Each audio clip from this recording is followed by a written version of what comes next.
Jag ska så idag. Och det är flera som har frågat mig om det kommer bli någon trädgårdsdagboken i år. Det kommer det inte bli. Det kommer bli lite svårt för att vi ska nämligen flytta. Fy fan vad jobbigt att säga det. Jag vet inte. Det blir så verkligt för mig själv. Alltså jag tycker alltid att det är jobbigt med förändringar. Jag är alltid sån här, alltså vid varje flytt, alltså varenda ställe jag har bott på, så har jag varit jätteemotionell och tyckt att det har varit jobbigt att lämna. Alltså det är ändå så här, man ska bryta upp det man är van vid och det som är tryggt för en och byta ut det mot någonting som är helt totalt okänt. Det var till och med jobbigt att lämna lägenheten i Nacka i Stockholm, trots att jag var så redo för att flytta ut på landet och bara få lugn och ro. Jag har liksom inte varit redo att prata om det här. Och det är bara liksom för att jag själv är inne i processen och jag måste få bearbeta det själv först. Men nu känner jag kanske ändå att jag är redo på något sätt. Nej men så grejen är att vi kommer inte ha den här trädgården i sommar. Så därför blir det inga stora odlingar. Men vi kommer ha en trädgård. Alltså jag vet inte hur jag ska smälta det här själv. Det har verkligen inte varit ett självklart beslut. Men alltså jag har ju sett framför mig att jag skulle kunna bo här i flera år. Och jag var också inställd på det. Men livet kan ta oanade svängar. Då är det bara att sitta ner i båten och åka med. Även om det är obehagligt. För en trygghetssökande person som jag. Ja, ni vet att jag älskar den här platsen av hela mitt hjärta. Det har varit helt fantastiskt att få bo här och det är väl det jag försöker tänka nu när jag tycker att det är jobbigt. Att jag är så tacksam över de här åren, de här 4 åren som jag har fått här.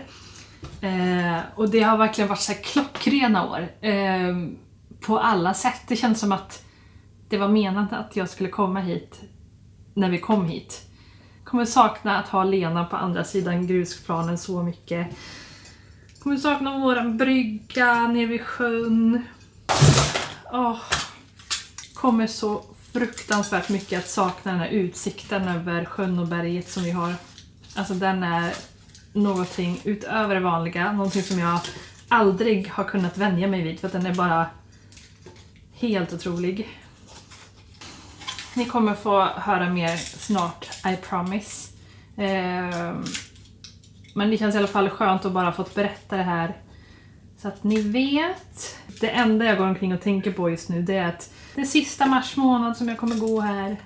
Det är sista gången jag gör det här, bla bla. Alltså jag kommer gå varv på varv och varv i den här trädgården.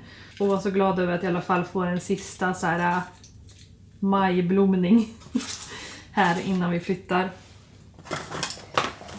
Och jag kan ju inte hejda mig från att så även fast vi ska flytta härifrån och även fast vi ska flytta mitt i utplanteringssäsongen.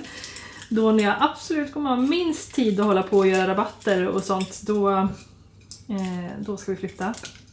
Men jag kan liksom inte hejda mig från att hålla på med det här ändå, så att jag har bestämt mig för att jag ska odla 3 sorter som jag kan ha i kruka.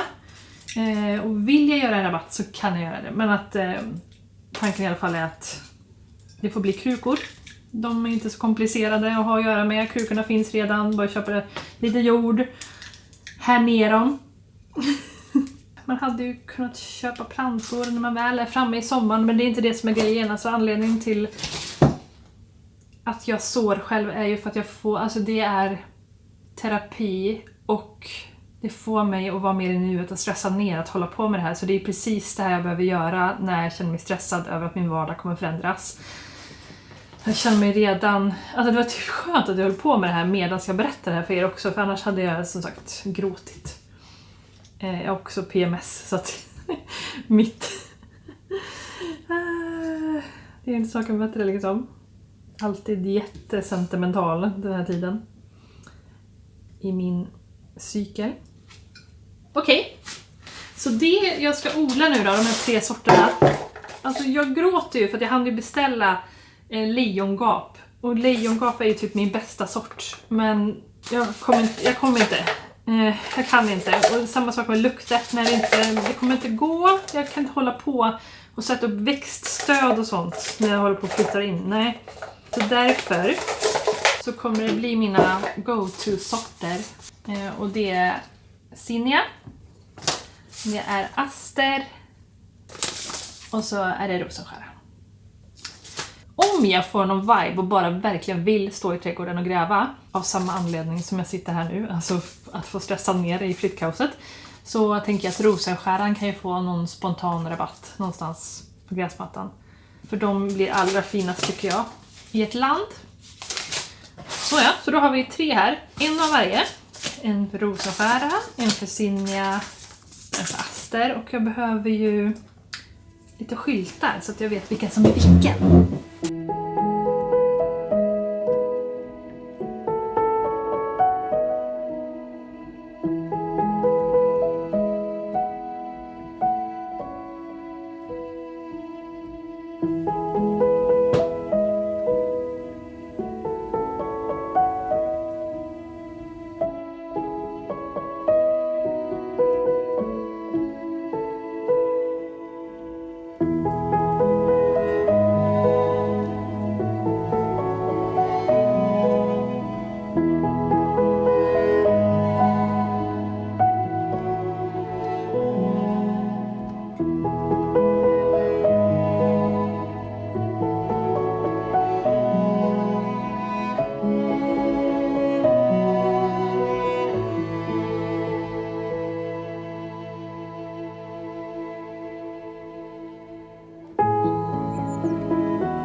Alltså det har bara gått 3 dagar och rosenskäran håller redan på och kikar upp. Det är bara 3 av 14 som inte har tittat upp och det... Vänta nu. Om man lyfter på den där så är det en där också. 2 av 14. Jag ser det något G där också. Vilken är det? Det var zinnian. Vad skrev jag ens med för penna? Inte en permanent i alla fall.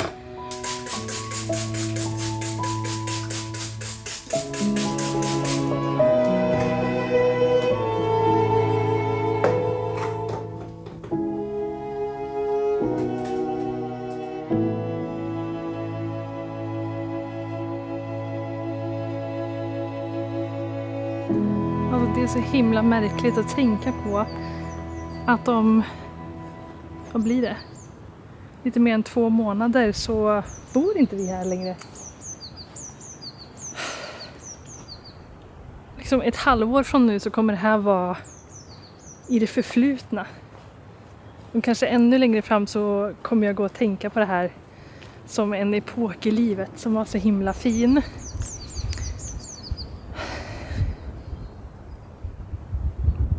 Det är jätteknäppt när man är här just nu. Men det är ju så. Det är ju så med varje flytt. Alltså, oh my god.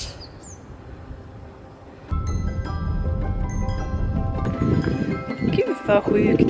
Det här är alltså vårt nya hus. Får man gå in? Vi får gå in. Vi ska bo här.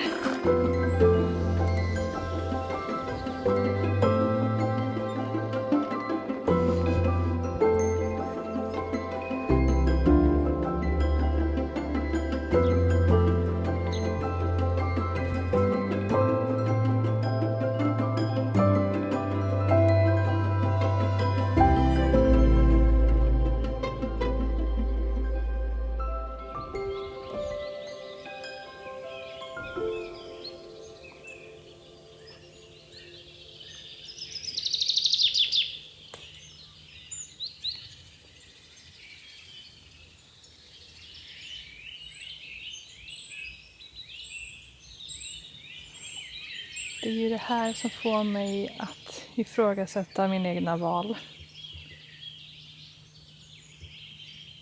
Precis som jag sa om det här med att jag kommer sakna utsikten. Att så kommer jag sakna så mycket att ha det här som min förlängda trädgård.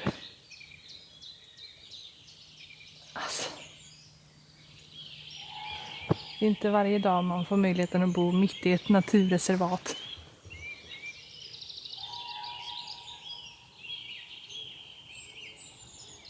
Det är det absolut bästa med den här platsen.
Alltså jag har inte känt mig stressad alls inför att vi ska flytta. Jag har varit mer sentimental. Först var jag sentimental och sen så kändes det liksom, eller allting har varit fine. Men min hjärna säger annorlunda. Alltså jag har drömt så mycket drömmar den senaste tiden. Och jag brukar inte drömma så här invecklat och ibland, vad ska man säga, läskigt. När jag var som djupast in i en depression för typ 10 år sedan så drömde jag mardrömmar typ varje natt. Det hade med att jag inte mådde så bra att göra. Så att jag tänker att alla de här drömmarna som helt plötsligt har dragit igång, det måste ju vara för att jag är stressad över alla förändringar som kommer ske. I natt drömde jag att NASA ringde mig. Och jag var omgiven utav mina vänner som väntade på att de skulle få mitt antagningsbesked. Jag skulle få svar om jag skulle få åka till rymden eller inte. Och jag var pepp på det. Och om man känner mig så vet man att det är absolut sista jag vill göra i livet. Det är att åka till rymden. Jag hatar rymden. Jag blir illamående bara jag tänker på rymden och att allt är oändligt. Jag klarar inte av sånt där. Igår drömde jag att jag gick in på toaletten och så stod grannens katt där som jag älskar. Och hon stod på toaletten med öppen sits och det var ett hål i halsen, det bara rann blod. Det rann blod från hela henne. Dramatiskt. Jag blev jätteledsen, chockad. Och mitt när jag känner de där liksom hjärtekrosskänslorna så förvandlas hon till ett monster. Som är en blandning av ett monster, en, vad heter det, dobermann, en panter i ett som fortfarande har det här hålet i halsen som det bara rinner blod ut samtidigt som hon vänder sig mot mig så här. Innan det så drömde jag att en granne till mig fått cancer och låg på dödsbädden. Man vet ju med drömtydning att död och sånt inte betyder döden utan det ofta är så där förändringar.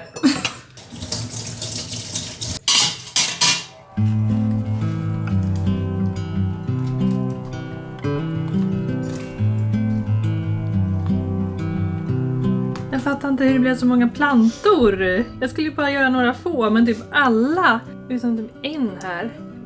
Och alla utan typ en här har liksom tagit sig. Här var det 2 som inte tog sig och sen så råkade jag slita av rötterna på en när jag höll på att plantera om. Så det är bara 11 stycken rosenskäraplantor här. Så vi har 13 stycken zinniaplantor. Det hoppas jag har många krukor nu, Elinkero. Och vi har också 13 stycken aster. Sen så skaffade jag mig en doftspelargon förra året. Och jag trodde jag skulle ta död på den för att jag hanterade inte den alls bra. Alltså det är så typiskt av mig att jag är liksom 0 eller 100. Antingen så bryr jag mig så jädra mycket om mina plantor. Alltså de bara, alla ni är små, jag måste titta på er varje sekund. Eller så skiter jag fullständigt i dem. Och den där stackars pelargonen har bara stått i gassande sol på min framsida då, hela förra säsongen. Och den blev bara brunare och brunare och brunare. Men nu har jag klippt ner den. Skit. Jag har gjort det ordentligt. Se vad mycket nytt fint grönt som har kommit upp. Jag glömde också säga att jag ställde bara ner den i källan utan att göra någonting. Sen glömde jag typ bort den. Så den stod i flera månader utan tillsyn, vatten, någonting. Men ja, men det var ändå lite grönt på den. Så att då testade jag klippa ner den som sagt. Och så har jag också bytt jord på den nu. Och den bara thrives. Har heller aldrig tagit sticklingar på pelargoner. Jag vet egentligen inte hur man gör, men jag bara tog några av mina avklippta grenar och stoppade dem i vatten. Och nu ser det ändå ut som att vi har någon liten rot där på en av dem i alla fall. Vi får se. Det är inte som att jag behöver 3000 pelargoner ändå, så att med tanke på situationen här med mina sådder så kanske inte alla de här ska ta sig, för då har inte jag några krukor kvar sen. Det är inte bara den vasen, inte har jag en till och en till här borta, men jag tänkte jag testa med alla grenar som jag klippt av, som såg lite fina ut. Sen har vi också lite dahlior som jag satte, och jag har ingen aning, jag satte dem ganska nyligen i påse så jag har ingen aning om hur det har gått för dem. Men någon av dem ser lite möglig ut.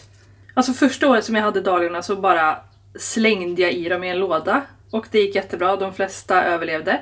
Och i år var jag så noga. Jag tog in alla och jag verkligen tog bort all jord ordentligt och jag satte lappar på dem och jag la papper emellan och jag la dem mörkt och svalt. Och det är som att det gick sämre den här gången.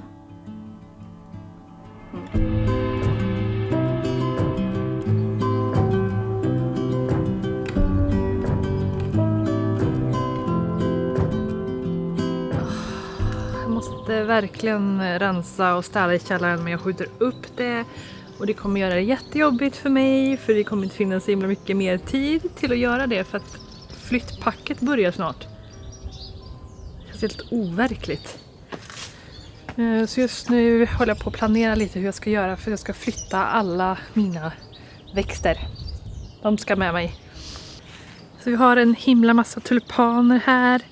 Vi har en ros som ska med. Mitt stöd ska såklart med. Sen har jag lite mer lökar, lavendel, ännu mer tomater på att säga, tulpaner. Och så har jag ju faktiskt pioner här också som har flyttat med mig från förra stället. De ska med vidare.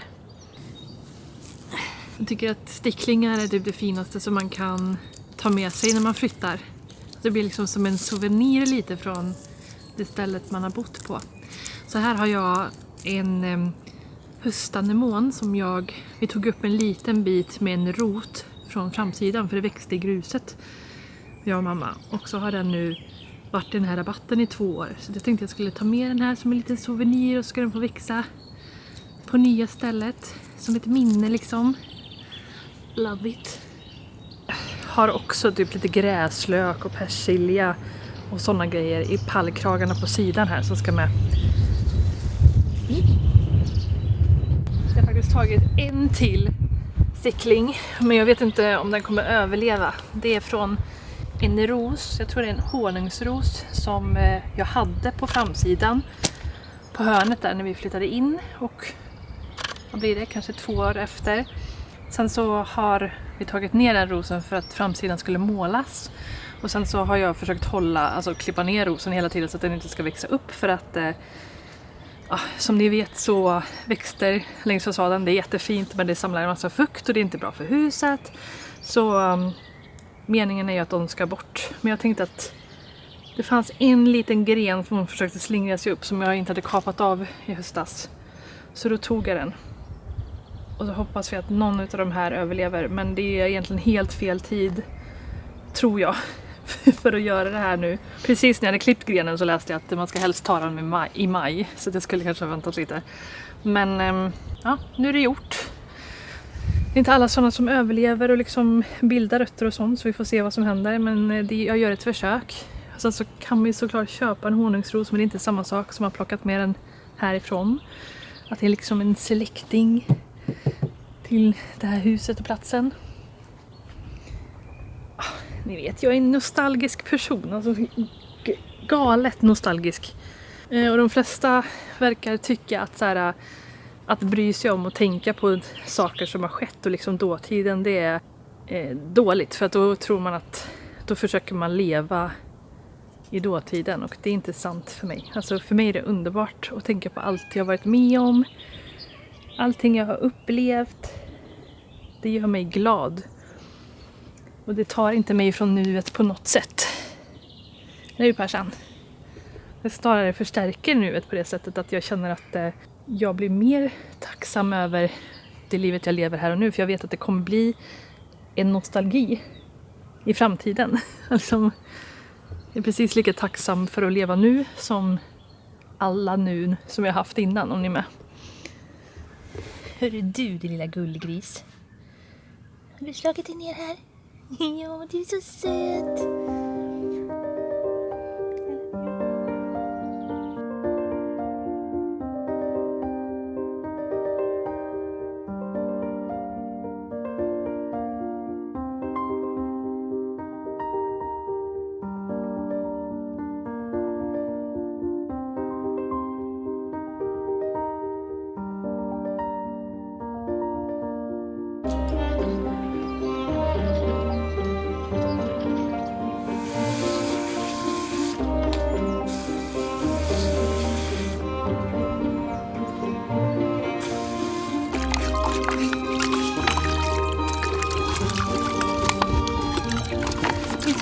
Jag skulle tycka det var kul och diska krukor eller diska i allmänhet eller städa, men alltså det är så nice att bara ha någonting att hålla på med som gör att ens tankar tystnar. Man får bara vara ute och lyssna på fåglarna och vattenstänket.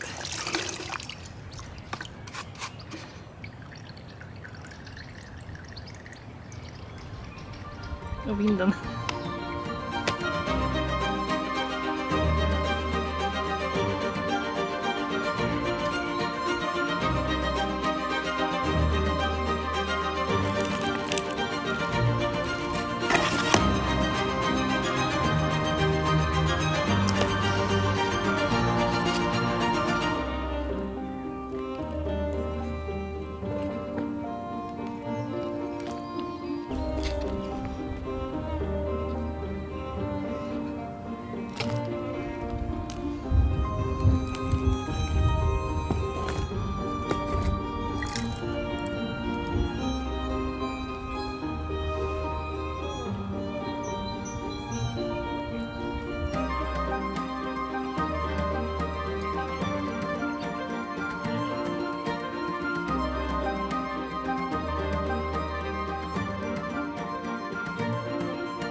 Våra flyttlådor har kommit.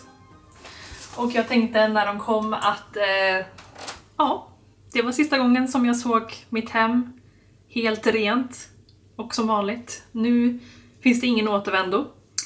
Vi har anlitat en flyttfirma som levererar flyttkartonger till en och sen hämtar upp det efter. Det känns så jädra skönt, för vanligtvis så köper man ju sina flyttlådor och vi har till och med sparat våra som vi köpte in och som vi flyttade hit med. Så de har stått och varit i vägen i källaren i 4 år. Och nu ska vi inte använda dem. Men. Har han fått använda några av dem till lite andra saker i alla fall. Och det ska bli, med tanke på hur många flyttkartonger som vi har nu så känns det bara skönt att har sluppit liksom släpa på och fixa och greja med dem själv. Det är 180 stycken. Det är inte bara den här högen utan det är en hög i mitt kontor också. Alltså det här drar igång i helgen. Alltså när ni ser på den här videon så börjar vi packa. Jag känner att jag har fått gå igenom min sorgeperiod nu. Att jag har fått sörja och säga hej då. Och att jag har kommit ur det. Så att alltså nu är det mer så här lite bitterljust. Och det kommer det vara ända tills den sista kartongen är fylld. Jag ska avrunda den här videon. Men först så ska jag berätta en grej som jag hade tänkt att jag skulle vänta med till nästa video. Men när jag satt och klippte ihop den här så kände jag att det är inget som makes sense. Alltså det finns ju inte en enda anledning i hela världen till att flytta från den här platsen annat än att vi har köpt ett hus.